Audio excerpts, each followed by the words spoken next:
जिस तरीके से अल्लाह का आखिरी नबी खातमुन नबीयीन है, अब आपके बाद दुनिया में कोई नबी आने वाला नहीं, कोई रसूल आने वाला नहीं है।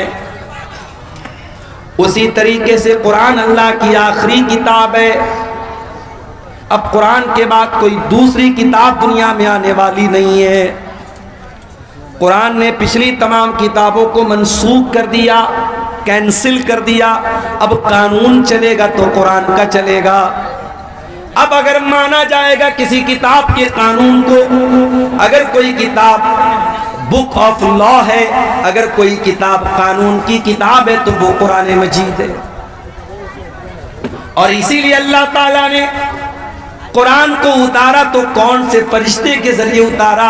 फरमाया नज़ला बिही रूहुल अमीन। इस कुरान को लेकर के जिब्रील अमीन आए हैं, फरिश्तों के सरदार आए। तमाम फरिश्तों में सबसे आला, सबसे आजम, सबसे बेहतरीन फरिश्ते हजरत जिब्रील इस कुरान को लाए हैं। कुरान जिस हस्ती के ऊपर उतारा गया, उस हस्ती के बारे में अल्लाह कुरान में कहता है वमा अरसलनाका इल्ला रहमतल लिल आलमीन। ऐ नबी, हमने आपको सारी कायनात के लिए रहमत बना करके भेजा। कुरान का उतारने वाला कौन? रब्बुल आलमीन। कुरान को लेकर के आने वाला फरिश्ता कौन? रूहुल अमीन। और कुरान जिस हस्ती पर उतरा, उस हस्ती, वो हस्ती कौन?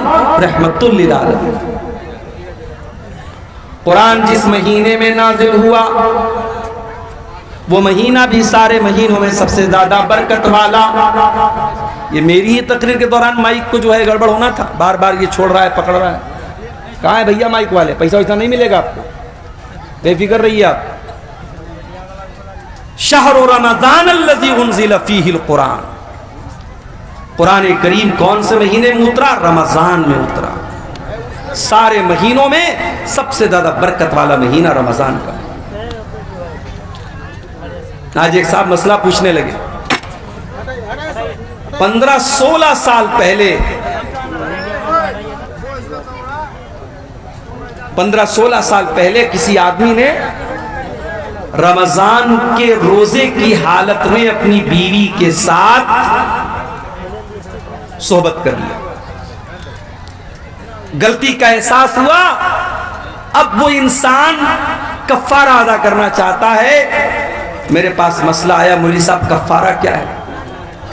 मैंने कहा 60 दिन कंटिन्यू रोजा रखना है, एक दिन की भी गैपिंग नहीं। एक रोजा अगर आपने खराब किया तो आपको 60 रोजा रखना है कंटिन्यू। और अगर 60 रोजे की ताकत नहीं है तो 60 मिस्कीन को खाना खिलाना है। ये रमजान के रोजे की अहमियत। और रमजान के रोजे में अगर कोई ये गलत काम कर देता है तो उसकी इतनी बड़ी सजा है। तो कुरान उतरा है रमजान के। फिर रमजान के आखिरी अशरे की किसी एक रात में कुरान उतरा है। वो रात भी तमाम रातों में सबसे अफजल है। इन्ना अंज़लनाहु फी लैलतिल क़द्री वमा अदराका मा लैलतुल क़द्री लैलतुल क़द्री खैरुम मिन अल्फि शहर। ऐ नबी, इस कुरान को हमने लैलतुल क़द्र में उतारा है। और आपको क्या मालूम कि लैलतुल क़द्र क्या है? लैलतुल क़द्र 1000 महीने से अफजल है। 1000 महीना कैलकुलेटर पे कैलकुलेट करो, तकरीबन 84 साल बनते हैं। एक रात जिस रात में कुरान उतरा है, उस एक रात की फजीलत ये है कि वो एक रात अल्लाह ताला के यहाँ 84 साल से बेहतर है। ये है कुरान का मकाम। हमने कुरान को बड़ी आसानी से हासिल कर लिया है। इस कुरान की कदर हमको नहीं मालूम मेरे भाई। ये कुरान बहुत बड़ी दौलत है अल्लाह ताला की। ये कुरान अल्लाह ताला की बहुत बड़ी नेमत है मेरे भाइयों। ये कुरान हमें और आपको मिला है। इस कुरान की कदर करो, इस कुरान की वैल्यू को समझो, इस कुरान की कीमत को समझो। मान लीजिए हाई स्कूल और इंटर की परीक्षा देने वालों को हमारे यूपी में योगी जी टैबलेट दे रहे हैं। इंटर और बीए करने वालों को योगी जी टैबलेट दे रहे हैं, लैपटॉप दिया जा रहा है। उस टैबलेट को, उस लैपटॉप को एक स्टेट का मुख्यमंत्री दे रहा है तो उसकी बड़ी वैल्यू हो जाती है। अगर आपके मोबाइल पर मैसेज आ जाए, देश के प्राइम मिनिस्टर का मैसेज आ जाए, स्टेट के चीफ मिनिस्टर का मैसेज आ जाए और उसमें आपका नाम लिखा हो और आपको मुखातब किया गया हो, आप तो बाग बाग हो जाएंगे, इतनी बड़ी हस्ती का मेरे पास मैसेज आया।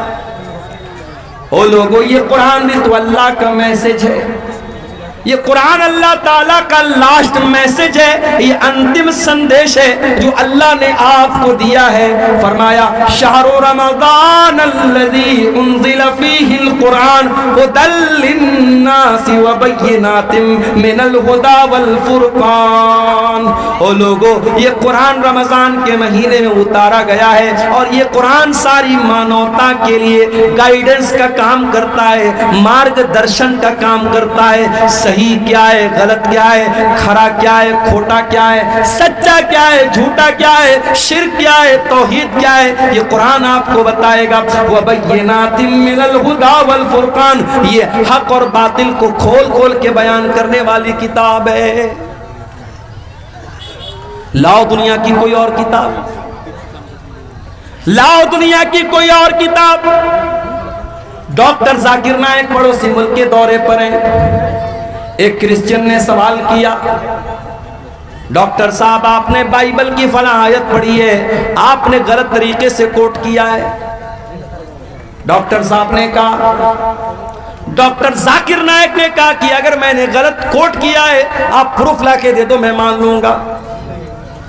अपनी दूसरी तकरीर में डॉक्टर जाकिर नायक बोलते हैं कि बाइबल के इंडिया के अंदर कई हजार नुस्खे हैं और उन हजारों नुस्खों में बहुत डिफरेंस है, बहुत फर्क है, बहुत फर्क है, बहुत अंतर है। बाइबल के अलग अलग एडिशन में बहुत अंतर है। दूसरी तरफ आ जाओ कुरान के अंदर, उस्मान गनी रज़ी अल्लाह ताला अन्हु कुरान पढ़ते हुए शहीद किए गए और जब वो कुरान पढ़ रहे थे, उस कुरान की कॉपी के ऊपर, उस कुरान के नुस्खे के ऊपर हजरत उस्मान गनी के खून के छींटे भी पड़े थे। और मालूम है वो कौन सी आयत पढ़ रहे थे? ए भाई क्या हो रहा है?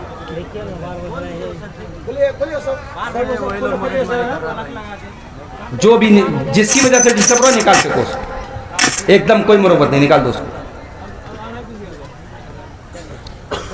और एकदम खामोशी के साथ तकरीर सुनने दीजिए, डोंट डिस्टर्ब, बिल्कुल डिस्टर्ब नहीं करना।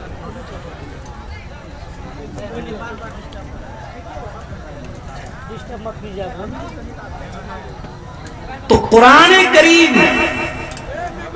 उस्मान गनी रजी अल्लाह ताला अन्हु कुरान की तिलावत कर रहे हैं और कुरान के जिस नुस्खे पर हजरत उस्मान गनी के खून के छींटे पड़े थे वो आज भी ताशकंद के म्यूजियम में वो कुरान मौजूद है। और आपको जान करके आश्चर्य होगा, हैरत होगी कि उस कुरान में और आज हमारे पास जो कुरान मौजूद है, देयर इज नो डिफरेंस, कोई अंतर नहीं है, कोई फर्क नहीं। ये कुरान का एजाज। इतना ही नहीं, उस्मान गनी जब कुरान की तिलावत कर रहे थे, कौन सी आयत पढ़ रहे थे? सूरह बकरा की आयत पढ़ रहे थे, फसयकफीकहुमुल्लाह वहुवस समीउल अलीम। अल्लाह ताला इनके लिए काफी हो जाएगा, अल्लाह इनसे इंतकाम ले लेगा, इनसे बदला ले लेगा। अल्लाह सब कुछ सुनने वाला, सब कुछ जानने वाला है। उस्मान गनी कुरान की तिलावत कर रहे हैं और कुरान की यही आयत वो पढ़ रहे हैं, उसी हालत में उनको ज़बा कर दिया गया, शहीद कर दिया गया। उस्मान गनी कुरान से बहुत मोहब्बत किया करते थे, बहुत मोहब्बत किया करते थे।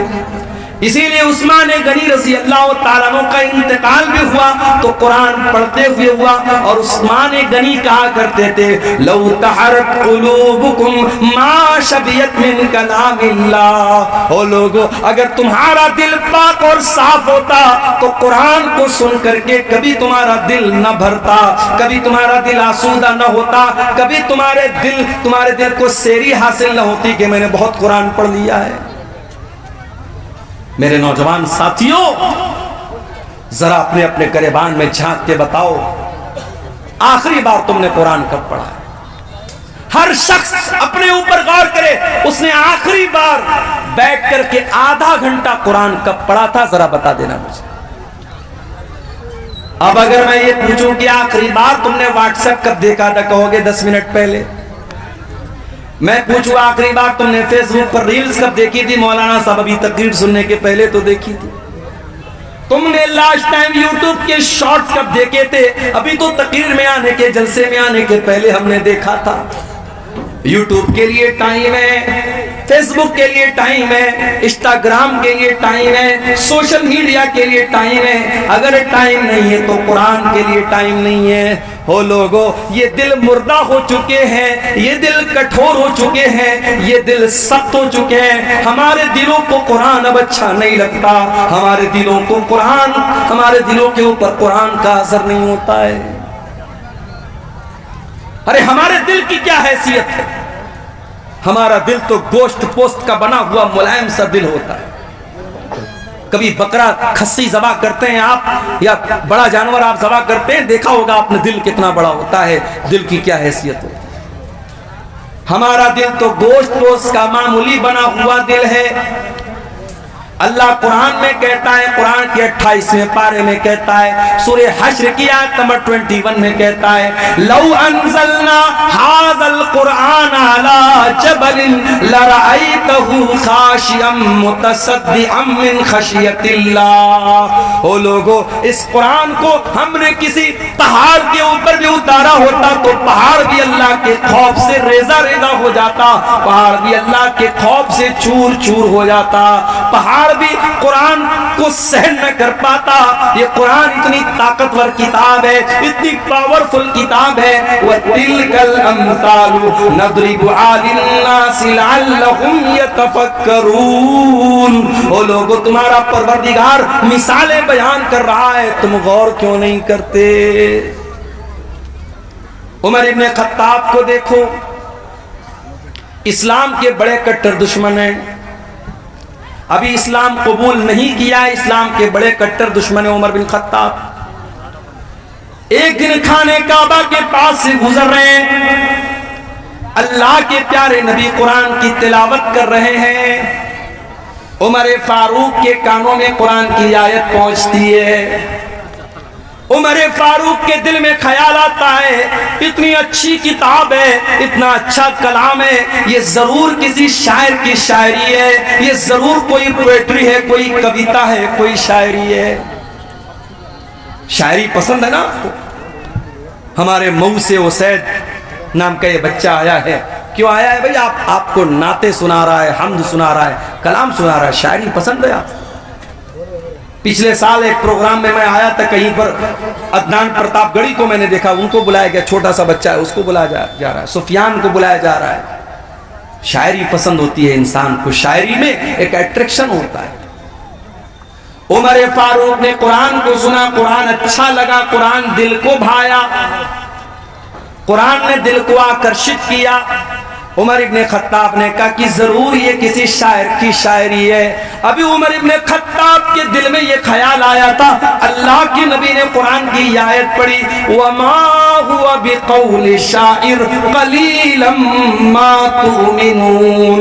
ओ लोगो, ये कुरान किसी शायर की शायरी नहीं है, ये कुरान कोई पोएट्री नहीं है, ये कुरान कोई कविता नहीं है। तुम लोग ईमान कम रखते हो, कुरान कोई शायरी नहीं है।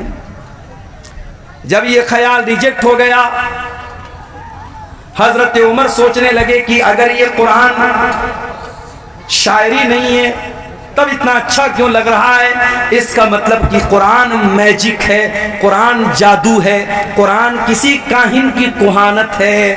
कुरान के जरिए मोहम्मद रसूलुल्लाह हमारे दिलों को अपनी तरफ माइल कर रहे हैं। अभी उमर इब्ने खत्ताब के दिल में ये ख्याल आया कि अल्लाह के नबी ने कुरान की अगली आयत पढ़ दी, वला बिक़ौलि काहिनिन क़लीलम मा तज़क्करून। ओ लोगो, ये कुरान किसी जादूगर का जादू भी नहीं है, ये कुरान किसी काहिन की कुहानत भी नहीं है। तंज़ीलुम मिर रब्बिल आलमीन, ये कुरान तो अल्लाह ताला ने नाजिल किया है, रब्बुल आलमीन ने नाजिल किया है। हजरत उमर के दिल पर चोट लगी, उनका दिल थोड़ा सा सॉफ्ट हुआ, मगर अभी इस्लाम उन्होंने कबूल नहीं किया। एक दिन बड़े गुस्से में तलवार लेकर के निकले। रास्ते में एक सहाबी मिले, हजरत नुआइम रजी अल्लाह ताला अन्हु। उन्होंने पूछा, उमर कहां जा रहे हो? कहा कि आज मैं तलवार लेकर के निकला हूं, आज मोहम्मद रसूलुल्लाह का मर्डर कर दूंगा, नऊजुबिल्लाह, आपकी हत्या कर दूंगा, इस्लाम का काम तमाम कर दूंगा। हजरत नुआइम दिल ही दिल में घबरा गए, जबान से उन्होंने जाहिर नहीं किया। वो जानते थे हजरत उमर बड़े मूडी आदमी हैं, उनके मूड में आ गया तो कुछ भी कर सकते हैं। कहा कि ऐ उमर, एक काम करो, पहले अपने घर जाओ, तुम्हारी बहन भी मुसलमान हो चुकी है, तुम्हारे बहनोई भी मुसलमान हो चुके हैं। कहा अच्छा, मेरी बहन इस्लाम ले आई, मेरे बहनोई इस्लाम ले आए, अभी चल के बताता हूं। वहां से रास्ता बदल दिया। हजरत उमर कहां पहुंचे? बहन के ससुराल पहुंचे, बहन के घर पहुंचे। अंदर बहन वही कुरान की तिलावत कर रहे थे, कुरान पढ़ रहे थे। हजरत खब्बाब रजी अल्लाह ताला अन्हु उनको कुरान पढ़ा रहे थे। हजरत उमर ने दरवाजा खटखटाया, बहनोई ने अंदर से पूछा कौन? कहा कि मैं उमर इब्ने खत्ताब। जल्दी से कुरान को छुपाया गया, दरवाजे को खोला गया। हजरत उमर ने कहा, मुझे पता लगा है तूने इस्लाम को कबूल कर लिया है मेरी बहन, इतना गलत काम तुमने कैसे कर दिया? इतना कहने के बाद अपनी बहन को मारने लगे। बहनोई बचाने के लिए आए, बहनोई को भी मारने लगे। हजरत खब्बाब तो एक कोने में छुपे हुए थे, बहनोई भी लहूलुहान, बहन भी लहूलुहान। बहन ने कहा कि ऐ उमर, कान खोल करके सुन ले, जितना मारना है मार ले, जितना सितम करना है सितम कर ले। ऐ उमर, अब इस्लाम हमारे दिल के अंदर दाखिल हो चुका है, अब तो इस्लाम को हमारे दिल से नहीं निकाल सकता। हजरत उमर सोचने पर मजबूर हो गए कि वो बहन जो कल तक अपने भाई की आंखों से आंखें मिला करके भी बातें नहीं करती थी, आज कितने धड़ल्ले से मेरी बातों का जवाब दे रही है। इतनी हिम्मत मेरी बहन के अंदर कहां से पैदा हो गई? कहा अच्छा बहना, ये बता, वो जो तू कलाम पढ़ रही थी, कुरान पढ़ रही थी, क्या मैं भी पढ़ सकता हूं? कहा नहीं, तुम नहीं पढ़ सकते, तुम नापाक हो, जाओ पहले गुस्ल करके आओ। हजरत उमर ने गुस्ल किया, पाक साफ होकर के आए, कुरान उनके सामने रख दिया गया और कुरान की सूरह ताहा की आयतें उन्होंने पढ़ी। ताहा मा अंज़लना अलैकल कुरआन लितशक़ा इल्ला तज़किरतन लिमन यख़शा। हजरत उमर पढ़ते चले जा रहे हैं, कुरान की आयतों को पढ़ते चले जा रहे हैं और उनके सीने में जो दिल था वो इस्लाम की तरफ माइल होता चला जा रहा है।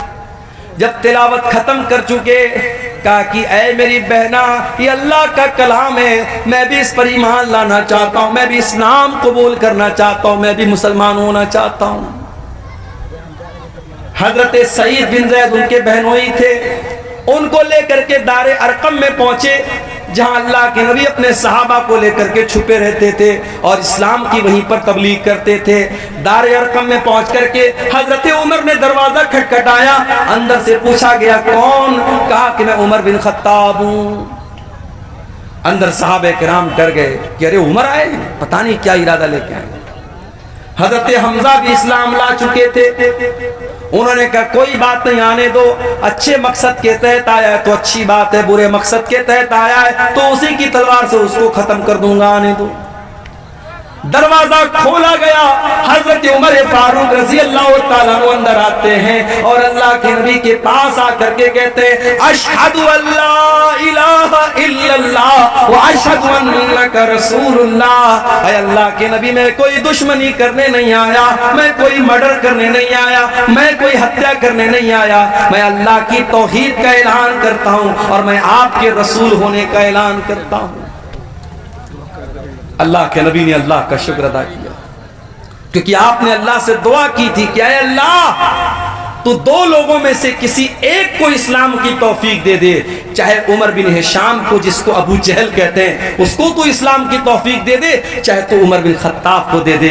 अल्लाह को उमर बिन खत्ताब पसंद थे, अबू जहल पसंद नहीं था। अबू जहल को ईमान की दौलत नहीं मिली, हजरत उमर को मिल गई। अल्लाह के नबी ने अल्लाह का शुक्र अदा किया और मुसलमानों ने मिल करके नारे तकबीर लगाया, इतने जोर से नारे तकबीर लगाया कि पूरी मकान की छत पूछ गई।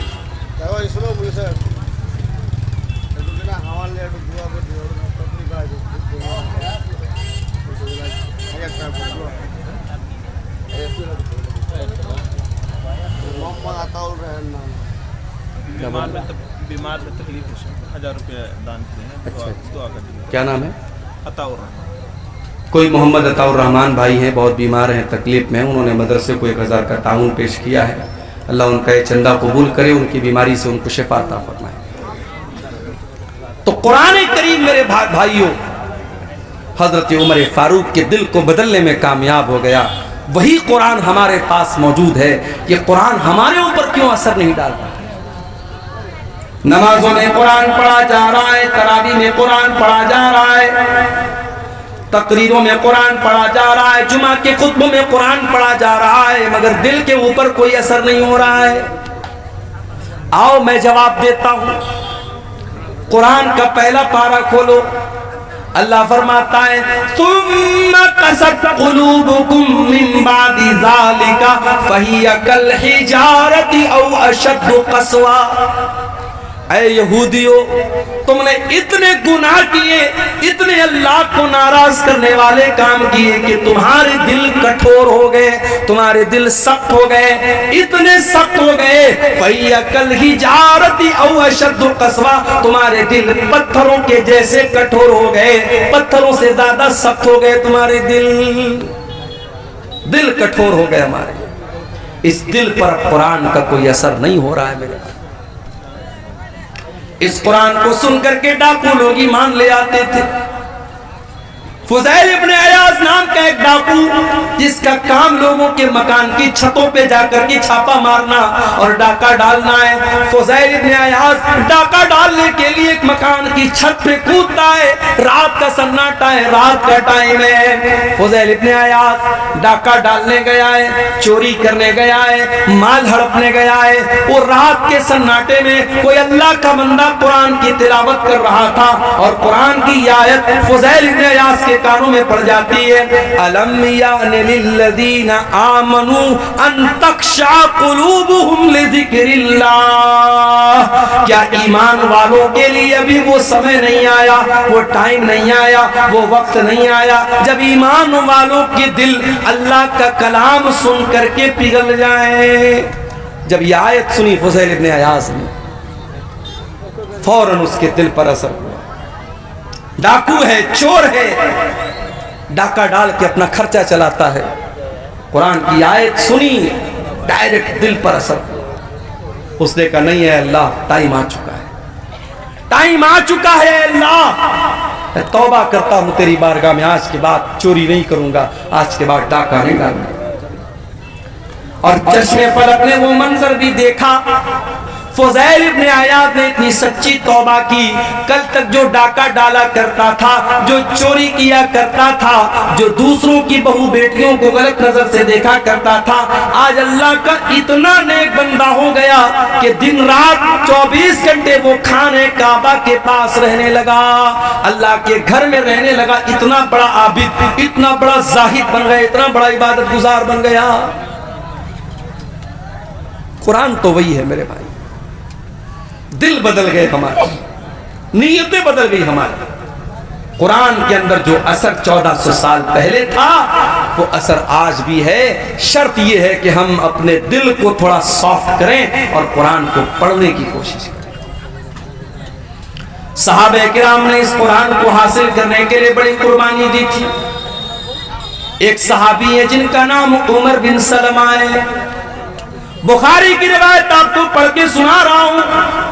उमर बिन सलमा कहते हैं कि मैं ऐसे जगह रहता था, ऐसी लोकेशन पे रहता था कि जब अरब में कोई काफिला आता था, मक्के में कोई काफिला आता था तो हमारे गांव के पास से, हमारे टाउन के पास से गुजरता था।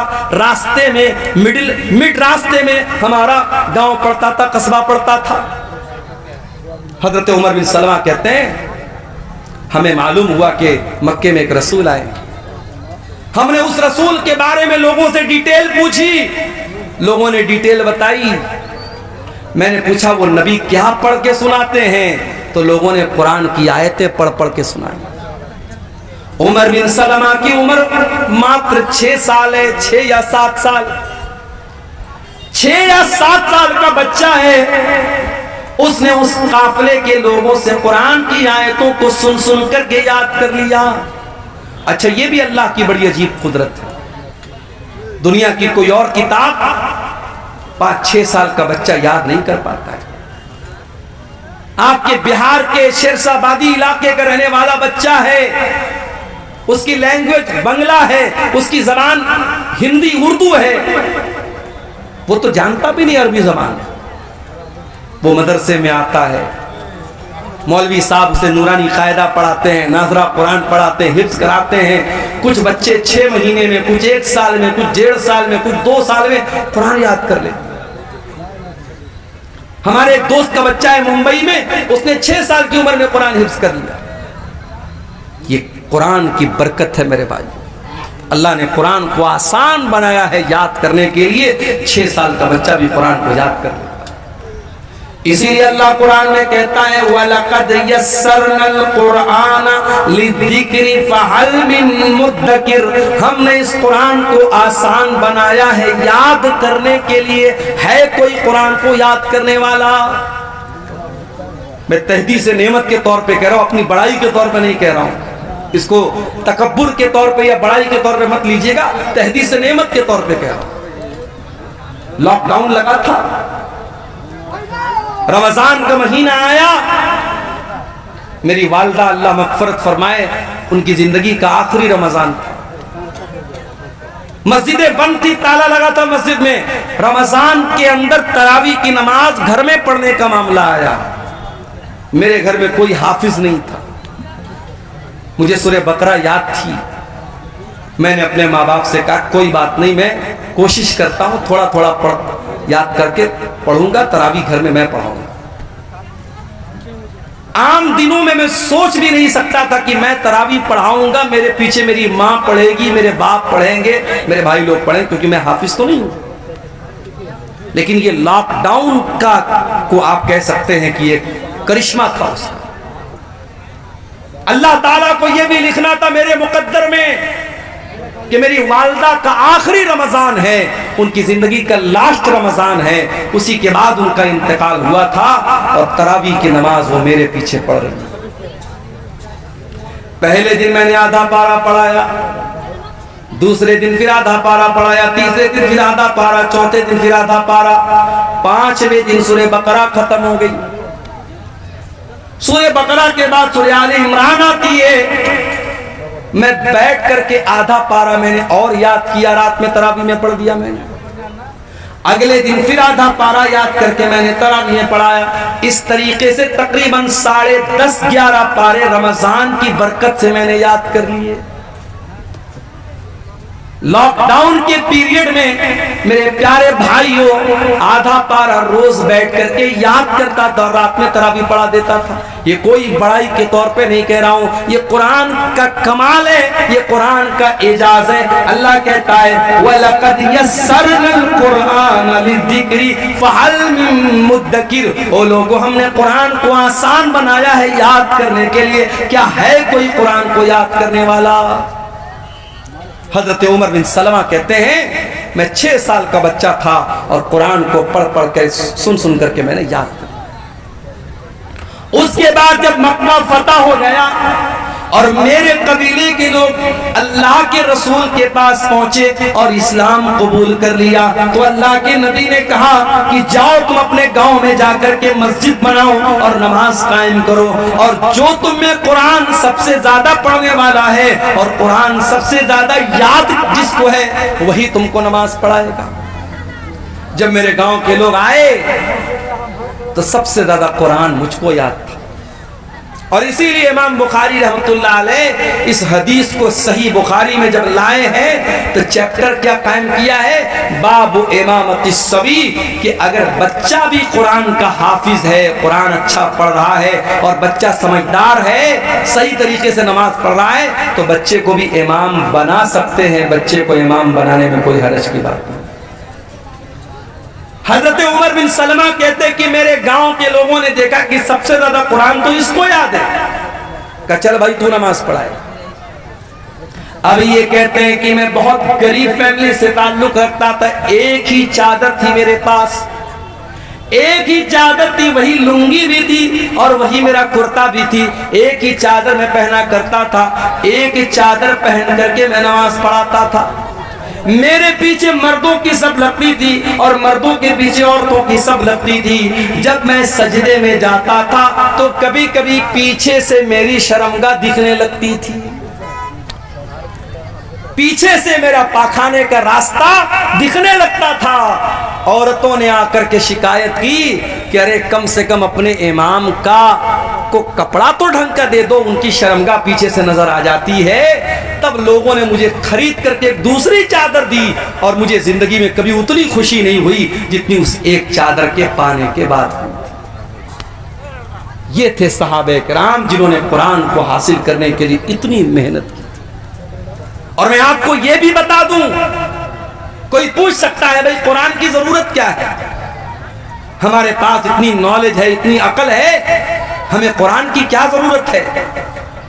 मैं एक बहुत पॉइंट की बात आपको बताने जा रहा हूं। देखो, नॉलेज हम हासिल करते हैं तीन चीजों से। पहली चीज, अल्लाह ताला ने हमारी बॉडी में 5 सेंस रखे हैं। हम कोई चीज देख करके पता लगा लेते हैं। जैसे मेरी आंखें देख रही, सामने ट्यूबलाइट लगी है, वाइट रोशनी है, हमारी आंखों से पता लगता है। ये झालर जो लगी है रेड कलर की है, वाइट कलर की है, हम आंखों से कोई चीज देख करके इल्म हासिल करते हैं। कान से सुन करके भी हम इल्म हासिल करते हैं। म्यूजिक बज रहा है, तकरीर बज रही है, कुरान की तिलावत बज रही है, खुसर पुसर हो रही है, क्या हो रहा है, कान से सुन करके हमें मालूम हो जाता है। इसी तरीके से हम सूंघ करके पता लगा लेते हैं, खुशबू है कि बदबू है, महक आ रही है, अच्छी महक है, बुरी महक है, सूंघ करके पता लग जाता है। इसी तरीके से टच करके हमें पता लग जाता है ये मोबाइल है, ये सख्त है कि सॉफ्ट है, ये बर्फ है, ठंडी है कि गर्म है, हम छू करके बता देते हैं। इसी तरीके से मेरे भाइयों, हम जबान से चख करके बता देते हैं, खट्टी है कि मीठी है, कड़वी है कि अच्छी है, हम जबान से चख करके बता देते हैं। अल्लाह ताला ने हमारी बॉडी में 5 सेंस रखे हैं। हम देख करके, सुन करके, चख करके, टच करके हम पता लगा सकते हैं कि कौन सी चीज कैसी। मगर कभी कभी हमारे ये 5 जो सेंस हैं, ये कभी कभी धोखा खा जाते हैं। मिसाल के तौर पर आप ट्रेन में बैठे हुए हैं, ट्रेन की खिड़की के पास आप बैठे हुए, आपकी आंखों को ऐसा लग रहा है कि ट्रेन के बाहर जितने पेड़ पौधे हैं, जितने घर और मकानात हैं, सब चल रहे हैं, सब मूव कर रहे हैं, हरकत कर रहे हैं। आंखों को लग रहा है ऐसा, मगर रियल में ऐसा नहीं है। रियल में क्या, ट्रेन चल रही है, कोई पेड़ नहीं चल रहा है, कोई मकान नहीं चल रहा है, मगर आंखों को ऐसा लग रहा है कि मकान चल रहा है, पेड़ चल रहा है। तो आंखें धोखा खा गई। आपको बुखार है, फीवर हो गया आपको, मैं आपके पास मीठी चाय लेके आया, आपने पिया, कहा अरे यार अब्दुल गफ्फार साहब आपने बड़ी फीकी चाय पिलाई। चाय तो मीठी है, मगर आपकी जबान धोखा खा गई। क्यों? आपको फीवर है, बुखार है। पता ये चला कि ये 5 सेंस जो हमारी बॉडी में है, ये कभी कभी धोखा खा जाते हैं। और जब ये धोखा खाते हैं तो कौन सी चीज हमें बताती है कि सही क्या है, गलत क्या है? हमारी अक्ल बताता, हमारा ब्रेन बताता, हमारा माइंड बताता है। मगर माइंड भी कभी कभी धोखा खा जाता है।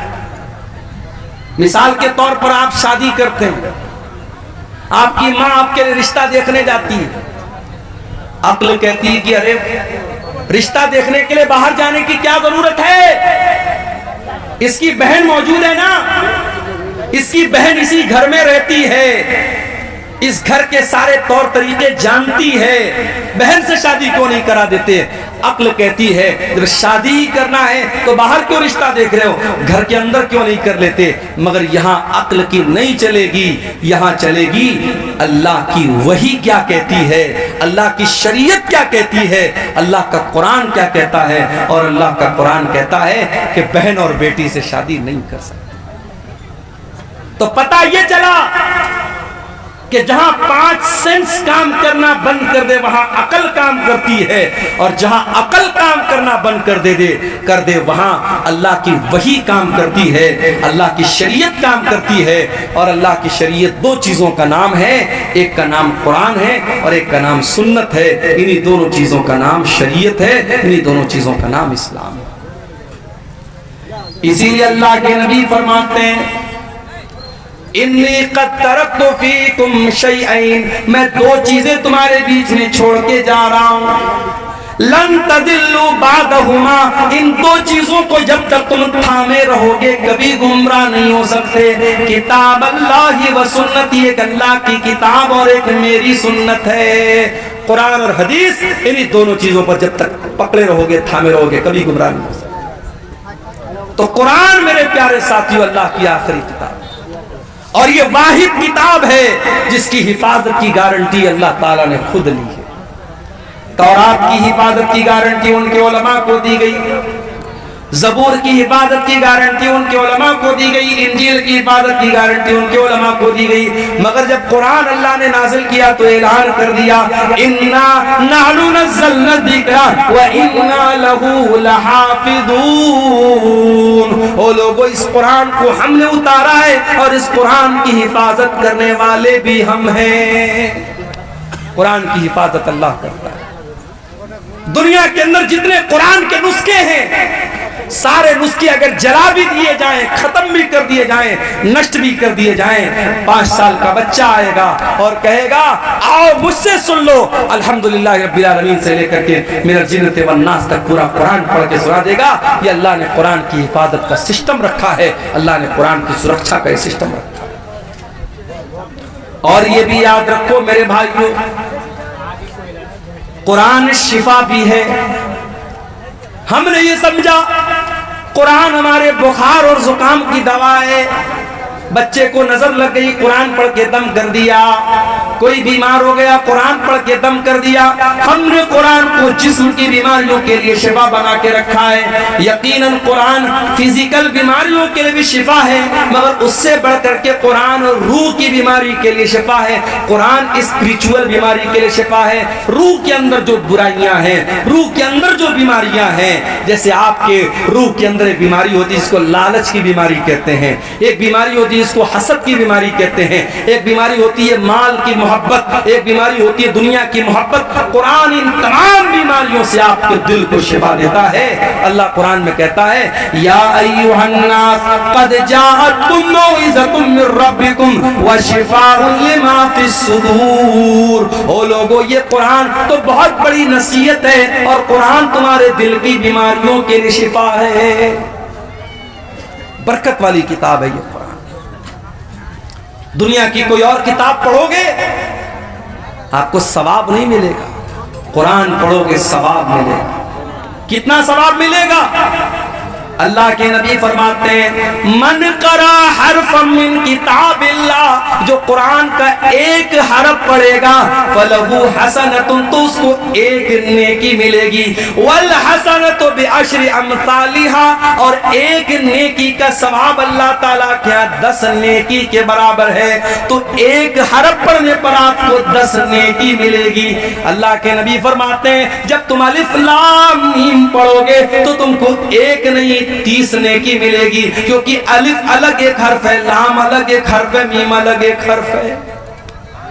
सवाल पैदा हुआ है अल्लाह, मैं शेरशाबादी हूं, मैं बंगला भाषी हूं, मैं कुरान जब पढ़ता हूं तो मेरी जबान नहीं चलती है, मैं कुरान अटक अटक करके पढ़ता हूं, मैं कुरान को फ्लुएंटली नहीं पढ़ पाता हूं, मैं रफ्तार के साथ कुरान नहीं पढ़ पाता हूं। आय अल्लाह, मेरी जबान लड़खड़ाती है कुरान पढ़ने के टाइम, तो क्या मुझे कुरान पढ़ने का सवाब मिलेगा कि नहीं मिलेगा? अल्लाह के नबी फरमाते हैं वल्लज़ी यक़रउल कुरान व हुवा यतातऊ, जो अटक अटक के कुरान पढ़ रहा है उसकी जबान से सही तरीके से अदा नहीं हो रहा है, उसकी लैंग्वेज अलग है, उसकी भाषा अलग है, वो कुरान को अटक अटक करके पढ़ रहा है, उसको डबल सवाब मिलेगा, दोहरा सवाब मिलेगा। अल्लाह की कुदरत और अल्लाह के खजाने में कोई कमी नहीं है। आप दूसरी भाषा जानते हैं और ये भी कोई बहाना नहीं है। आपको मालूम होगा हरम के एक इमाम गुजरे हैं, इंतकाल हो गया उनका नाम कारी अय्यूब था। कारी अय्यूब कहाँ के रहने वाले थे? बर्मा के रहने वाले थे, म्यांमार के रहने वाले थे, बर्मा के रहने वाले थे। कारी अय्यूब हरम के इमाम बने थे, मक्के के इमाम बने थे, अल्लाह को प्यारे हो गए। जाओ जरा यूट्यूब पर सर्च कर लेना, कारी अय्यूब की तिलावत इतनी बेहतरीन होती थी, इतनी प्यारी होती थी कि जब वो तिलावत करते थे तो रूह पर एक अजीब सा वज्द तारी हो जाता था और बड़ा अच्छा लगता था। वो बर्मा के रहने वाले थे, उनकी भाषा अरबी नहीं थी, मगर उन्होंने मेहनत किया, कुरान के हाफिज बने, कुरान के कारी बने, हरम के इमाम बन गए, मक्के के इमाम बन गए। इसलिए आपकी भाषा अगर अलग है तो ये इस बात की अलामत नहीं है कि आप कुरान नहीं पढ़ सकते। और आगे बढ़िए, जो बच्चा कुरान का आलिम है, कुरान का हाफिज है, कुरान का कारी है, कल अल्लाह ताला अगर वो कुरान का सही तरीके से उसने कुरान को पढ़ा होगा, कल अल्लाह ताला जन्नत में उसको दाखिल करेगा और उससे कहा जाएगा इकरा वर्तकी कमा कुंत तुरतिलु फिद दुनिया। ऐ कुरान पढ़ने वाले, जिस तरीके से तू कुरान को ठहर ठहर करके दुनिया में पढ़ता था, तू खींच खींच करके कुरान को पढ़ता था, तू जन्नत की सीढ़ियों पर चढ़ता चला जा, तो कुरान को पढ़ता चला जा और जन्नत की सीढ़ियों को तय करता चला जा। हो लोगो, हम कितने बड़े बदनसीब हैं, कुरान पढ़ करके हम जन्नत की सीढ़ी पर चढ़ सकते हैं। अल्लाह हमको जन्नत में जाने का रास्ता बता रहा है, मगर हम जन्नत की सीढ़ी में चढ़ने को तैयार नहीं है। हमसे बड़ा बदनसीब कौन होगा? अखबार पढ़ने के लिए टाइम है हमारे पास, चाय के होटलों में बैठकर 2-2 घंटे बैठ करके पॉलिटिक्स पर और नीतीश कुमार और तेजस्वी और मोदी और योगी पर बात करने के लिए हमारे पास टाइम नहीं है। तो कुरान पढ़ने के लिए टाइम नहीं है, हम टाइम पास करते हैं मगर कुरान पढ़ने के लिए हमारे पास टाइम नहीं। मेरे भाइयों, ये कुरान आपके दिलों में जिंदगी पैदा करता है। अल्लाह की कसम खा करके कहता हूं, किसी अच्छे कारी की आवाज में जरा कुरान को सुनो, म्यूजिक भूल जाओ। म्यूजिक तो आपके दिल को मुर्दा करता है। म्यूजिक के बारे में बाज़ उलमा ने लिखा है कि म्यूजिक जो होता है ये जिना का दरवाजा खोल देता है। म्यूजिक जो होता है ना, वो आपकी शहवत को भड़काता है, आपकी इच्छाओं को जागृत करता है, आपकी जो डिजायर्स हैं उसको वो भड़काता है। लेकिन कुरान आपके अंदर अल्लाह का डर पैदा करता है। इसीलिए अल्लाह के नबी कुरान को पढ़ते भी थे और सुनते भी थे। एक मर्तबा आपने अब्दुल्ला बिन मसूद से कहा, अरे अब्दुल्ला तुम मुझे कुरान पढ़ के सुनाओ। अच्छा, मैं स्टेज पर आता हूं ना तो कुछ बच्चे जो है वो सेल्फी लेने चले आते, मौलाना साहब एक सेल्फी लेना चाहता हूं। तो मुझे एक बात याद आई, अब सेल्फी भी लेते हैं तो माशाअल्लाह वो आजकल फिल्टर चलता है ना, फिल्टर स्नैपचैट का बड़ा फिल्टर चलता है, हमारे नौजवान लड़के लगा लेते हैं। एक लड़का मेरे साथ सेल्फी ले रहा था, कोई फिल्टर उसने यूज किया, ऐसा लग रहा था होंठों पे लिपस्टिक ले। मैंने कहा भाई पहले हटा इसको, तू अजीब व गरीब शक्ल आने लगती है। एक साहब ने मेरा फोटो मुझे को भेजा, बड़ी बड़ी दाढ़ी रखी थी, कहा मौलाना आपके ऊपर बड़ी बड़ी दाढ़ी बहुत अच्छी लगेगी। मैंने कहा मेरा ये फोटो आपको कहां से मिला? बोले मैंने एडिट किया है, फिल्टर किया है। तो फिल्टर करके आजकल बहुत कुछ हो रहा है। मैं आपसे कहता हूं कि फोटो को फिल्टर मत करो, अपने आप को फिल्टर करो। इंसान दुबला होता है, जिम जाता है कि मेरी बॉडी सही हो जाए। लेकिन अगर आपके अंदर ईमान की ताकत है तो आप दुबले पतले भी हैं तब भी अल्लाह के प्यारे हो सकते हैं। जरूरी नहीं है कि आप बॉडी बिल्डर बने तभी अल्लाह के प्यारे बनेंगे। हाँ, गुटखा खा करके अपने आप को दुबला मत करना। ये जितने गुटखा खाने वाले लड़के ना, वो हजरत मूसा अलैहिस्सलाम का वाकया याद है तुम्हें? मूसा अलैहिस्सलाम ने एक आदमी को ऐसा मुक्का मारा, एक मुक्का मारा वो मर गया। मूसा अलैहिस्सलाम के मुक्के में इतनी ताकत थी, एक मुक्का मारा मर गया वो आदमी। और आजकल हमारा नौजवान गुटखा खा खा करके इतना कमजोर हो चुका है कि वो किसी को मुक्का मारेगा तो खुद ही गिर जाएगा। तो गुटखा खा करके अपने आप को बर्बाद मत करो। बाज़ लोग कहते हैं साहब गुटखा हराम नहीं है, तंबाकू हराम नहीं है, बीड़ी हराम नहीं है। क्यों हराम नहीं है? कहते मकरूह है। तंबाकू और बीड़ी और सिगरेट और गुटखा को जो लोग मकरूह कहते हैं वो दीन का मजाक उड़ाते हैं। क्योंकि गुटखा, तंबाकू, बीड़ी, सिगरेट, खैनी, ये तमाम चीजें आपके शरीर को बर्बाद कर रही हैं। और जो चीजें आपके शरीर को बर्बाद करे वो हराम है, वो मकरूह नहीं है। माफ कीजिए, मकरूह किसको बोलते हैं? एक सवाल भी मेरे पास, मेरी जेब में पर्ची रखी हुई है। एक साहब ने सवाल किया, मौलवी साहब जरा इस मसले को बयान कर दीजिएगा कि एक आदमी जंगिया पहनकर और गमछा रख करके साल की साल नमाज पढ़ाता है और मसला बयान करता है कि नमाज हो जाएगी। देखो, नमाज हो जाएगी एक अलग मसला है और नमाज उसी हालत में पढ़नी चाहिए अलग मसला है। नमाज आप जब पढ़े तो बेहतरीन लिबास में पढ़ें। जो लिबास आप इज्जतदार का जो लिबास है, जो आप कहीं जाते हैं जो लिबास पहन के जाते हैं, वो लिबास आप पहन करके नमाज पढ़ें। किसी के यहाँ शादी में जाना हो, आप जंगिया पहन के और गमछा रख करके जाएंगे क्या? नहीं जाएंगे आप। प्रधान जी अपने घर पे आपको बुलाएंगे, आप बेहतरीन सफेद कुर्ता पायजामा पहनकर, खुशबू लगाकर, तेल लगा करके सच संवर के जाएंगे? जाएंगे क्या आप जंगिया पहनकर और गमछा रख करके?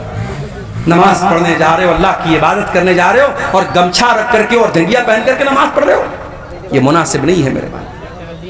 मकरूह उस अमल को कहते हैं जो मुस्तहब के खिलाफ हो।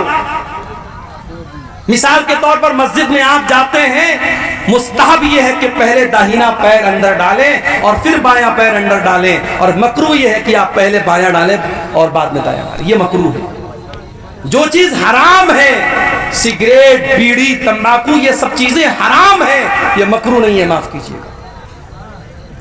अब्दुल्लाह बिन मसूद रज़ी अल्लाह तआला अन्हु बहुत दुबले पतले थे।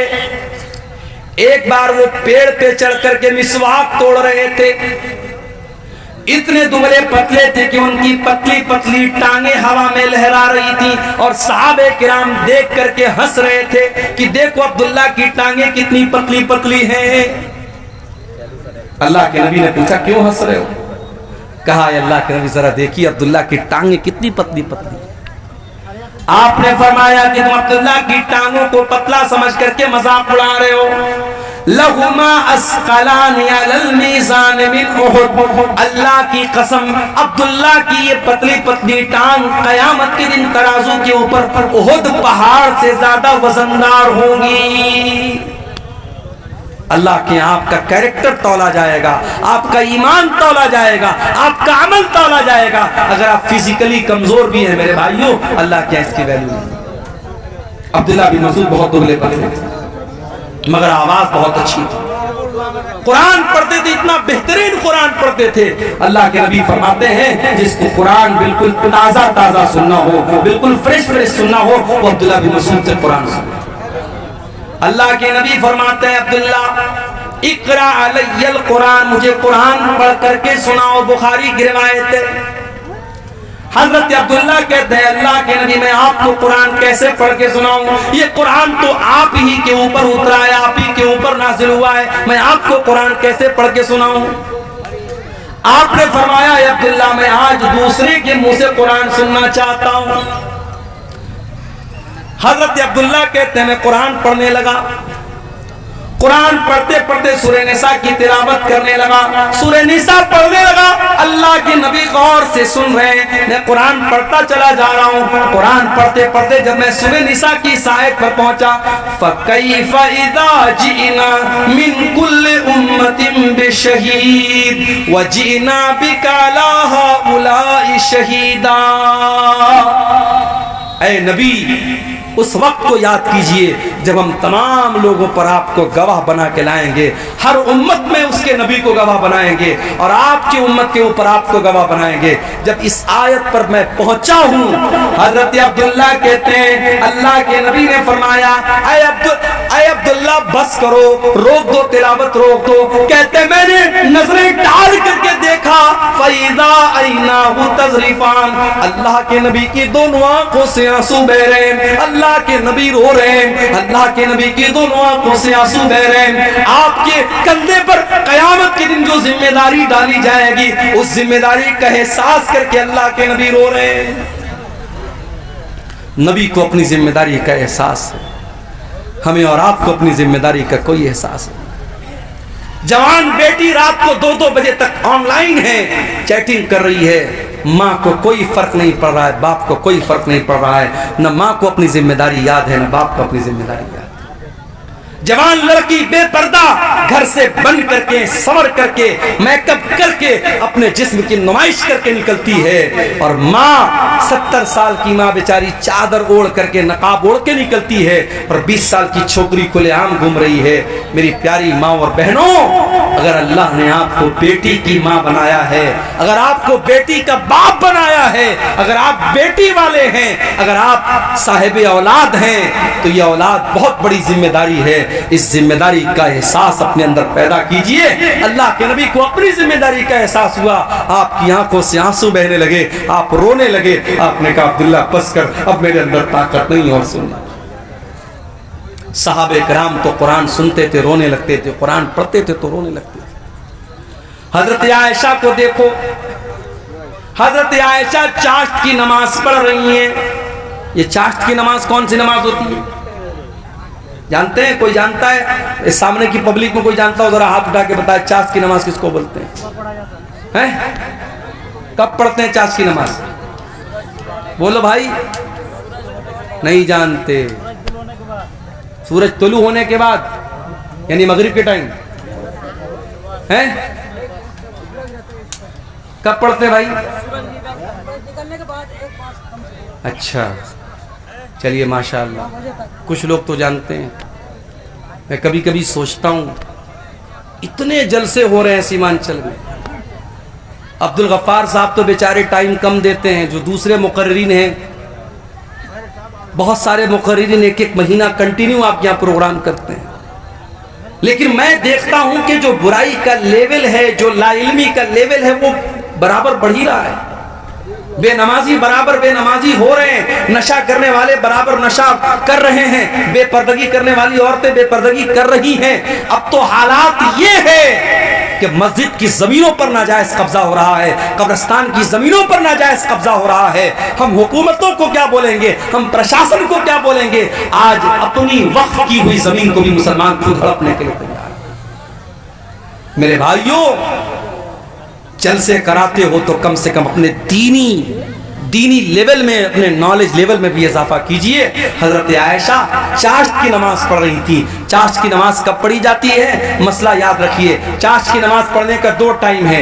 एक तो सूरज निकलने के 15-20 मिनट के बाद, जब सूरज एक नेजा बुलंद हो जाता है, उस टाइम भी चाश्त की नमाज पढ़ सकते हैं। और दूसरा टाइम थोड़ा और लेट, जब थोड़ी सूरज की तपिश और बढ़ जाए, और वो टाइम ऐसा आ जाए कि ऊंट के बच्चे अगर धूप में खड़े हैं तो उनका पैर धूप से जलने लगे, आप कह सकते हैं 8 बजे 9 बजे के करीब का जो टाइम होता है, वो भी चाश्त का टाइम होता है। चाश्त की नमाज 2 रकात भी पढ़ सकते हैं, 4 रकात भी पढ़ सकते हैं। चाश्त की नमाज की बड़ी फजीलत है। चाश्त की नमाज अगर आप पढ़ेंगे 2 रकात नमाज, तो अल्लाह के नबी फरमाते हैं कि आपके बदन के हर जोड़ की तरफ से सदका हो जाएगा। आप गरीब हैं, सदका नहीं कर सकते, दान नहीं कर सकते, 2 रकात आप चाश की नमाज पढ़ लीजिए। आपके बदन में जितने जोड़ हैं, जितनी हड्डियां हैं, हर हड्डी और हर जोड़ की तरफ से अल्लाह ताला सदका और दान आपका कबूल कर लेगा। ये बड़ी फजीलत है इस नमाज की। हजरत आयशा ये नमाज पढ़ रही थी। हजरत आयशा ये नमाज पढ़ रही हैं। उनके भाई का बेटा यानी उनका भतीजा वो उनसे मिलने के लिए आया, जिसका नाम कासिम बिन मोहम्मद था। उसने देखा मेरी फूफी जान नमाज पढ़ रही हैं। उसने देखा कि फूफी जान नमाज पढ़ रही हैं और सूरह तूर की तिलावत कर रही हैं। और सूरह तूर की ये आयत हजरत आयशा की जबान पर जारी है। सूरह तूर में अल्लाह फरमाता है, जब जन्नती जन्नत में जाएंगे तो कहेंगे फमन्नल्लाहु अलैना व वक़ाना अज़ाबस्समूम। अल्लाह ने हम जन्नतियों पर बहुत बड़ा एहसान किया कि अल्लाह ने हमको जहन्नम की आग से बचा लिया। हजरत आयशा इसी आयत को पढ़ रही हैं और रोती चली जा रही हैं। उनके दिल में ये ख्याल है कि आए अल्लाह, काश तू आयशा को भी अपने उन खुशनसीब बंदों में शामिल कर दे। उनके भतीजे कासिम बिन मोहम्मद कहते हैं, मैंने देखा कि फूफी जान सूरह तूर की ये आयत पढ़ रही हैं और रो रही हैं। मैं वहां से मार्केट चला गया, मैं वहां से बाजार चला गया, मैंने अपना सौदा सलप लिया और बहुत देर के बाद मैं वापस आया। मैंने क्या देखा? मैंने देखा कि मेरी फूफी जान उसी हालत में खड़ी है और उसी आयत को रिपीट कर रही हैं और रो रही हैं और पढ़ रही हैं, फमन्नल्लाहु अलैना व वक़ाना अज़ाबस्समूम। ये थी नबी की बीवी जो कुरान को पढ़ते हुए रो रही हैं। कुरान उनके दिलों पर असर करता था। मेरे भाई, आज तो हम कठोर दिल के लोग हो गए। कब्रिस्तान में मुर्दे को दफनाने जाते हैं, वहां पर भी हा हा करके हंसते रहते हैं। कब्रिस्तान में खड़े होकर के हम दुनिया की बातें करते हैं, पॉलिटिक्स की बातें करते हैं, राजनीति की बातें करते हैं। जबकि अल्लाह के प्यारे नबी जब कब्रिस्तान जाया करते थे, अंसारी सहाबी का जनाजा है, जनाजे को कब्र में उतारा जा रहा है। अल्लाह के नबी कब्र के किनारे बैठे हुए और आपके सहाबा भी आपके आसपास बैठे हुए हैं। आपने कब्र को देखा और कब्र में अपने सहाबी की लाश को उतरते हुए देखा। अल्लाह के नबी रोने लगे, फबका, आपकी आंखों से आंसू बहने लगे और आप भी रोने लगे और आपके आसपास जितने सहाबा थे वो सब रोने लगे। और अल्लाह के नबी अपने सहाबा से कहने लगे, लिमिस्ले हाज़ा फ़अइदू या इख़वानी, ऐ मेरे भाइयों, ऐ मेरे सहाबा, इस कब्र की तैयारी करो, यहां तुम सबको आना है। बनारस से एक मरतबा मैं एक प्रोग्राम में जा रहा था। तकरीबन 150-200 किलोमीटर दूर एक जगह पड़ती है शाहगंज। मैं वहां प्रोग्राम में जा रहा था। हमारे एक साथी थे, कार चला रहे थे। रास्ते में एक जंगल आया। अचानक उनकी हेडलाइट ने काम करना बंद कर दिया। जंगल के बीच में हेडलाइट ने काम करना बंद कर दिया। खूब अंधेरा, जंगल के बीच में कार खड़ी है, हम कार के अंदर हैं, एसी चल रही है, लेकिन लाइट बंद हो गई, अंधेरा हो गया। तो हमारे दिल और दिमाग में डर की एक लहर दौड़ गई। गौर करो मेरे प्यारे भाइयों, हम कब्र के अंदर जब जाएंगे, हमारे माँ बाप हमको दफनाने के बाद, हमारे बच्चे हमको दफनाने के बाद, हमारे रिश्तेदार हमको दफनाने के बाद मिट्टी अपने हाथ से झाड़ करके चले जाएंगे। मुनकर नकीर आएंगे। उस कब्र की तारीकी में हमारे पास कोई मोबाइल का टॉर्च नहीं होगा जिसको हम जला सकें, कोई एसी और कूलर नहीं होगा जिसकी हवा खा सकें। मुनकर नकीर आएंगे और 3 सवाल करेंगे, मन रब्बू का, मन नबियों का, माँ दीनों का। ऐ अल्लाह के बंदे, तू बता तेरा रब कौन है, तू बता तेरा दीन क्या है, तू बता तेरे नबी कौन है। और ये 3 सवालों का जवाब मैथमेटिक्स की बुक्स में नहीं मिलेगा। इन तीनों सवालों का जवाब विज्ञान और साइंस की किताबों में नहीं मिलेगा। इन तीनों सवालों का जवाब हिस्ट्री और इतिहास की किताब में नहीं मिलेगा, भूगोल की किताब में नहीं मिलेगा, हाई स्कूल और इंटर के सिलेबस में नहीं मिलेगा। इन तीनों सवालों का जवाब मदरसा दारुल कुरान अजीजिया के जो बच्चे जिस किताब को पढ़ के हाफिज हुए हैं, इस किताब के अंदर मिलेगा। मेरे भाई, कुरान जवाब देगा इन तीनों सवाल का, तेरा रब कौन है, तेरा दीन क्या है, तेरे नबी कौन है। और जब बंदा सही जवाब देगा, मेरा रब अल्लाह है, मेरा दीन इस्लाम है, मेरे नबी मोहम्मद सल्लल्लाहु अलैहि वसल्लम है, तो फरिश्ता पूछेगा कि तुझे ये सवाल, इन सवालों का जवाब तुझे कैसे पता चला। तो बंदा कहेगा करा तो किताब अल्लाह, आय अल्लाह मैंने कुरान को पढ़ा था, मैंने अल्लाह की किताब को पढ़ा था, कुरान पढ़ा था, इसलिए मैंने इन तीनों सवालों का जवाब दिया है। तो मेरे भाइयों, उस किताब पर आप मेहनत करो।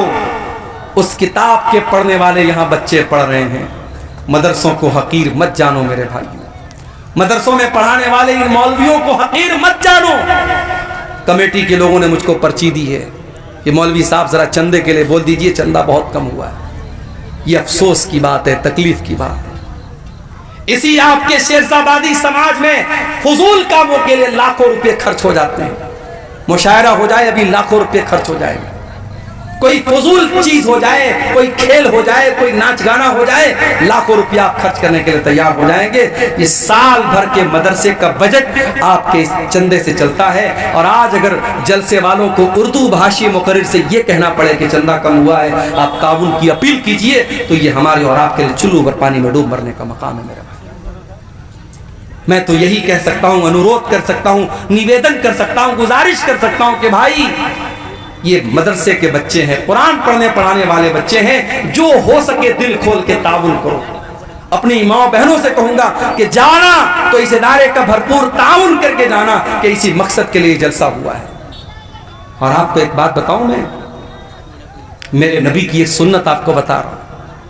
मेरे नबी ने अपनी फैमिली की जरूरत को कुर्बान करके अपने मदरसे के स्टूडेंट की जरूरत को पहले पूरा किया। आपकी सबसे छोटी बेटी जिसका नाम फातिमा था, उनको पता लगा कि मेरे अब्बा के पास कुछ गुलाम आए हैं, कुछ नौकर आए हैं, कुछ लौंडियां आई हैं, तो वो अल्लाह के नबी के पास आई कि कुछ कोई एक नौकर मुझको मिल जाए, कोई एक नौकरानी मुझको मिल जाए, मेरे घर का कुछ काम आसान हो जाए। हजरत फातिमा की मुलाकात अल्लाह के रसूल से नहीं हुई। हजरत फातिमा ने अल्लाह के नबी को पैगाम अपना पहुंचा दिया हजरत आयशा के जरिए कि मेरे अब्बा आए तो बता देना कि आपकी बेटी आई थी और गुलाम आए हैं, एक गुलाम आपकी बेटी को मिल जाए या एक लौंडी आपकी बेटी को मिल जाए तो बेटी का काम आसान हो जाए। अल्लाह के नबी शाम को आते आपको मालूम होता है कि आपकी बेटी गुलाम के लिए आई थी, नौकर के लिए आई थी। बुखारी के अल्फाज, अल्लाह के नबी शाम को अपनी बेटी के घर पहुंचते हैं। हजरत अली कहते हैं हम दोनों मियाँ बीवी बिस्तर पर बैठे हुए थे, अल्लाह के नबी आते हैं, दरवाजा खटखटाते हैं, अंदर आते और बिस्तर पे आकर के अपनी बेटी और दामाद के बगल में बैठ जाते हैं। और अल्लाह के नबी अपनी बेटी से कहते हैं, ऐ मेरी बच्ची, मुझे पता चला कि तू गुलाम लेने के लिए मेरे पास आई थी, तू लौंडी लेने के लिए मेरे पास आई थी। ऐ मेरी बच्ची, अभी तो मेरे मदरसे के जो तलबा है, जो असहाबे सुफ़ा हैं, जो दीन हासिल करने के लिए जो मेरे गरीब साहबा मस्जिद में रहते हैं, ऐ मेरी बच्ची, उनके खाने का इंतजाम नहीं है, उनके जीने का इंतजाम नहीं है। ऐ मेरी बच्ची, इन गुलामों को बेच करके पहले मैं उनका इंतजाम करूंगा, उसके बाद मैं देखूंगा मेरी बेटी को क्या जरूरत है। अल्लाह अकबर। नबी की सुन्नत को भी आज जिंदा करने की जरूरत है मेरे भाइयों। अल्लाह के नबी ने पहले अपनी बेटी की जरूरत को पूरा नहीं किया, पहले अपने मदरसे के बच्चों की जरूरत को पूरा किया। हकीर न जानो इन मदरसे के बच्चों को। अल्लाह के नबी फरमाते, खैरुकुम मन तअल्लमल कुरान व अल्लमहु, तुम में सबसे बेहतरीन इंसान वो है जो कुरान को सीखता है, जो कुरान को सिखाता है, जो कुरान का टीचर है, जो कुरान का स्टूडेंट है, उससे बेहतरीन कोई इंसान नहीं है। आपकी नजर में साइंस पढ़ाने वाले की सैलरी कितनी होनी चाहिए? 20,000। आपकी नजर में गणित पढ़ाने वाले टीचर की सैलरी कितनी होनी चाहिए? 15,000। और कुरान पढ़ाने वाले टीचर की 10,000, 8,000, 6,000। अभी बंगाल में हमारा एक दोस्त रहता है, एक मदरसे में पढ़ाता है। बंगाल में ममता बनर्जी जो है वह इमाम को भी कुछ सैलरी देती है, बेचारा अपने मोहल्ले की मस्जिद में इमामत भी कराता है, मदरसे में भी पढ़ाता है। प्राइवेट मदरसे के जो नाजिम होते हैं, जो कमेटी होती है, जो सेक्रेटरी होती है, वो अपने आप को मोदी और योगी से भी बड़ा डिक्टेटर समझने लगते हैं। उस मदरसे की कमेटी के लोगों ने क्या कहा कि मौलवी साहब आप हमारे मदरसे में पढ़ा रहे हैं तो 24 घंटे आपको ड्यूटी करना पड़ेगा। का क्या मतलब?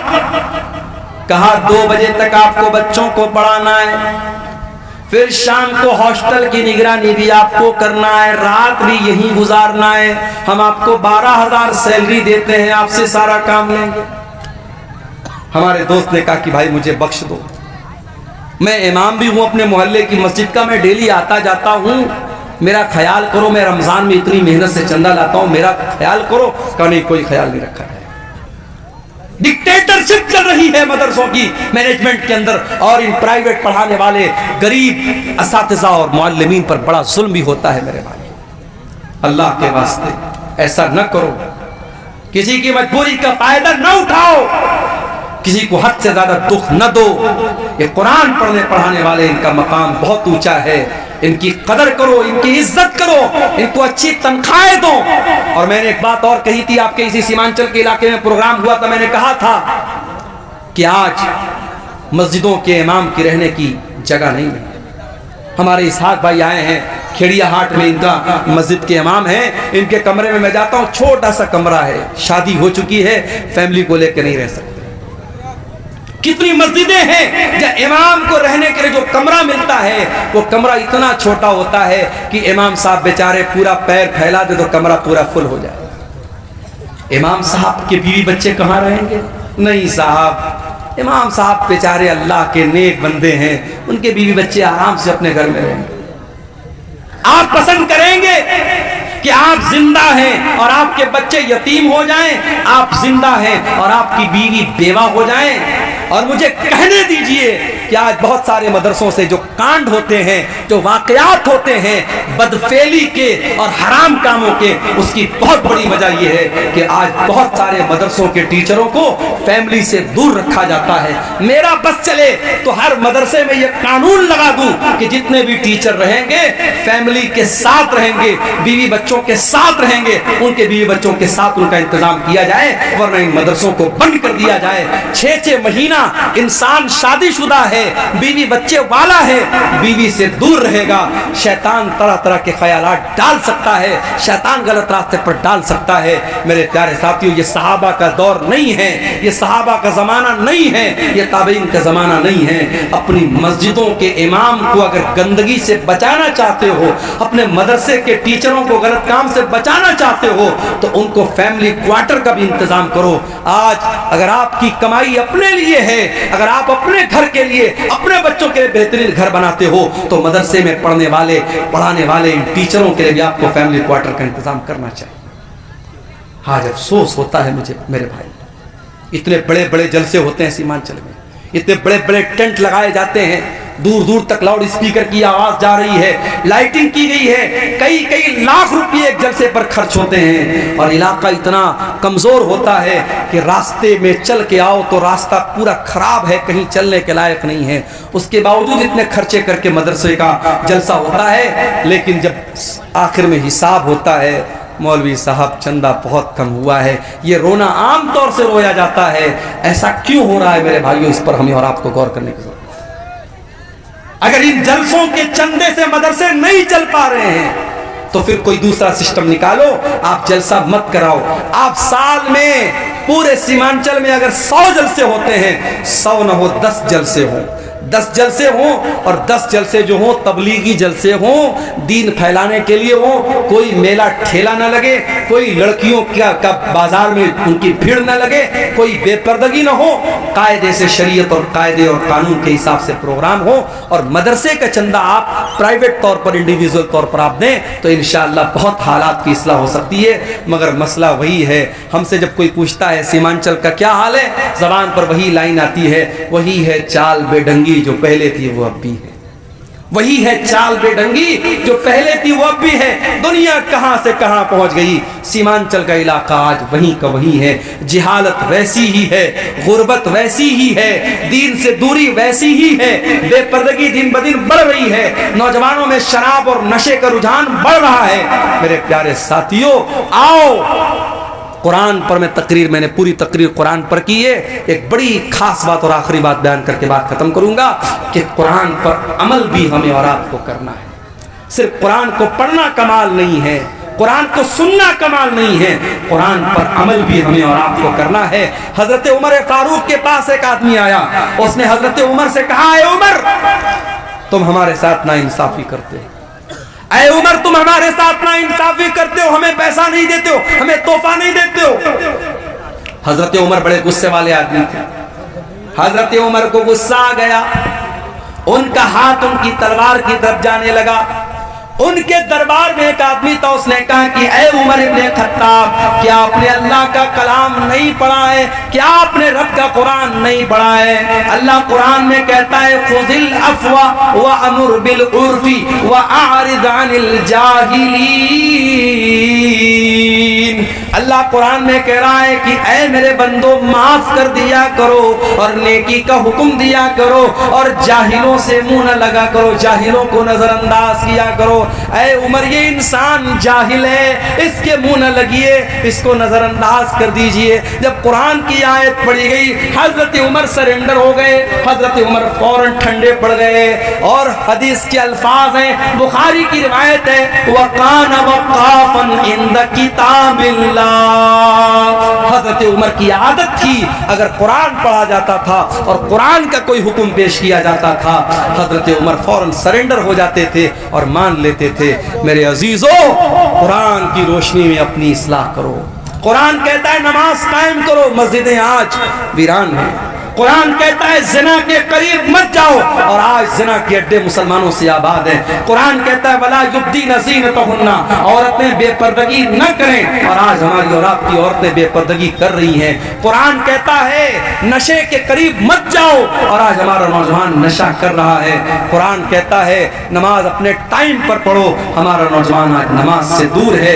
कुरान कहता है लोगों से बेहतरीन अखलाक से पेश आओ, हमारा नौजवान आज जो है वो अखलाक के मामले में भी बड़ा कमजोर है। मेरे प्यारे साथियों, कुरान पर आज अमल करने की जरूरत है। और अल्लाह कुरान में जब कुरान की फजीलत बयान करता है तो साथ में ये भी कहता है कि ये कुरान लियदब्बरू आयातिही, कुरान तदब्बुर करने के लिए, कुरान गौर करने के लिए है। मेरे अजीजों, डेली आधा घंटा सही, 1 घंटा सही कुरान पढ़ने के लिए टाइम निकालो। आज बांग्ला भाषा में कुरान का अनुवाद मौजूद है, उर्दू जबान में कुरान का तर्जमा मौजूद है, इंग्लिश में कुरान का ट्रांसलेशन मौजूद है।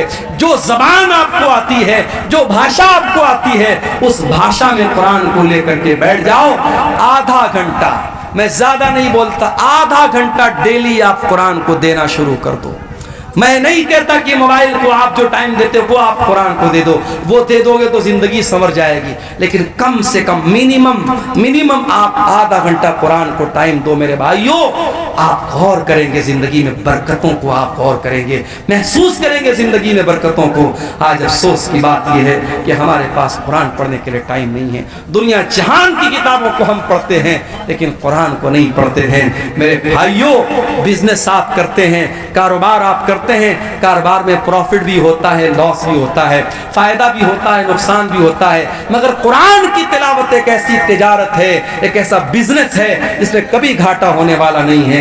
अल्लाह कुरान में फरमाता है इन्नल्लज़ीना यतलूना किताबल्लाह, जो लोग कुरान की तिलावत करते हैं, वह अकामुस्सलाता, नमाज कायम करते हैं, वह अनफकू मिम्मा रज़क़नाहुम सिर्रन व अलानियतन, और जो रोजी हमने दी है उसमें से खर्च करते हैं, खुल करके भी खर्च करते हैं और छुप करके भी खर्च करते हैं। अल्लाह फरमाता है यरजूना तिजारतन लन तबूर, कुरान पढ़ने वाला ऐसा बिजनेस कर रहा है, ऐसा व्यापार कर रहा है जिसमें कभी घाटा होने वाला नहीं है। मेरे प्यारे साथियों, आज की पूरी तकरीर इसी कुरान की फजीलत और कुरान की खुसूसियात पर हुई है। ये पूरी तकरीर सुनने के बाद भी अगर हम कुरान को नहीं पढ़ते हैं, कुरान पर गौर नहीं करते हैं, तो मैं समझूंगा आप एक कान से सुनने आए थे और दूसरे कान से आपने उड़ा दिया। लेकिन हाँ, इतने बड़े मजमे में हमारी माएँ बहनें भी हैं और आप भी हैं, कोई एक अल्लाह का बंदा भी अगर ऐसा है जो आज की तकरीर सुनने के बाद ये तय करके यहाँ से जाए कि हाँ, अब अपनी ज़िंदगी में हम कुरान के लिए भी टाइम निकालेंगे, कुरान पर हम मेहनत करेंगे, कुछ कुरान मदरसे को दे देंगे, कुछ कुरान मस्जिद में रख देंगे, कुछ अपनी कमाई का हिस्सा हम कुरान पढ़ने वाले बच्चों पर खर्च करेंगे, कुछ कमाई का हिस्सा हम दीनी इदारों पर खर्च करेंगे, तो इंशाअल्लाह हम जो है उसका असर अपनी ज़िंदगी में मेरे प्यारे साथियों महसूस करेंगे। जाते जाते हमारे जो यूट्यूबर भाई हैं, इनको दो पैगाम दे के बात ख़त्म करता हूँ। देखो भाइयों, मुझे आपसे कोई बैर नहीं है। मैं हर बार जब मैं दौरे पर आता हूँ, मुझसे लोग कहते हैं शेख साहब यूट्यूब वालों का क्या होगा, लेकिन जब मेरे पास वो मैसेज आता है, मौलवी साहब आपकी तकरीर पर लड़की की तस्वीर बनी है, आपकी तकरीर पर मोदी जी की तस्वीर बनी है, आपकी तकरीर पर भड़काऊ जो है टाइटल दिया गया है, बहुत तकलीफ होती है। मकसद क्या है? व्यू हासिल करना। आप व्यू हासिल करने के लिए प्रॉपर तरीका अपनाइए, थंबनेल खूबसूरत बनाइए और आप जो है अच्छा सा टॉपिक दे दीजिए, लेकिन कोई गलत रास्ता मत अपनाइए। कुछ चैनल वाले सुधरे हैं, मगर चूंकि यहाँ सैकड़ों की तादाद में है, अब मैं किस किस को पहचानूंगा? मेरे पास कोई आईडी कार्ड तो नहीं कि मैं पहचानूं कि कौन सा कैमरा किस चैनल वाले का है। अब ये कल जब तकरीर को डालेंगे, और तकरीर ही है भाई, जबान से कोई बात निकल सकती है, मैं तो बहुत एहतियात करता हूँ, फिर भी कोई ऐसी बात निकल सकती है जो नहीं निकलनी चाहिए। आप उस बात को भी डाल रहे हो। एक तकरीर में मैंने कहा कि मैं मदरसे में टीचर हूँ, सरकारी टीचर हूँ, उस बात को भी रिकॉर्ड करके लोगों ने डाल दिया। आप इतनी कॉमन सेंस तो होनी चाहिए, समझदारी तो होनी चाहिए कि हमें क्या डालना है क्या नहीं डालना है। तो एक बात तो मैं ये कहूँगा कि आप अल्लाह के वास्ते जब आप यूट्यूब पर तकरीर को अपलोड करें तो आप उल्टी सीधी बातें, मौलाना साहब ने लड़की का वाकया बयान किया, मियाँ बीवी का वाकया, मियाँ बीवी यानी बॉलीवुड के किसी फिल्म का सीन उठा के डाल दिया थंबनेल में, मौलाना साहब ने मियाँ बीवी के बारे में क्या बयान किया। मुझे गालियां सुनने को पड़ती हैं, कमेंट में लिखा रहता है कि अब्दुल गफ्फार साहब ये क्या करें, उनको क्या पता उनका चैनल है किसका चैनल है। इसलिए मेरे भाई, आप अल्लाह के वास्ते आप ऐसा काम न कीजिए, थंबनेल गड़बड़ सड़बड़ मत लगाइए। दूसरा काम, ये प्रोग्राम जो हुआ है, जलसे वालों ने बड़ी मेहनत से प्रोग्राम रखा है। आप तमाम हजरात जो भी चैनल वाले हैं, कुछ नहीं, जो भी मिनिमम अमाउंट आप जो दे सकते हैं, जो आपके ऊपर बहुत बोझ न पड़े, आप इस इदारे को ताउन करके जाएं। शेख तौहीद साहब भी बयान करके गए हैं, इदारा बहुत पुराना इदारा है और इस लायक है कि हम इस इदारे का ताउन करें। अल्लाह ताला हम सबको इसकी तौफीक अता फरमाए, कहने सुनने से ज़्यादा अल्लाह ताला हम सबको अमल की तौफीक अता फरमाए। रब्बुल आलमीन कुरान करीम को हमारे सीनों का करार बना दे, हमारे दिलों की बहार बना दे, हमारी आँखों का नूर बना दे और हमें कुरान करीम से अपना ताल्लुक जोड़ने की तौफीक अता फरमाए। आमीन। व आखिर दावाना अल्हम्दुलिल्लाहि रब्बिल आलमीन। वस्सलामु अलैकुम व रहमतुल्लाहि व बरकातुहू।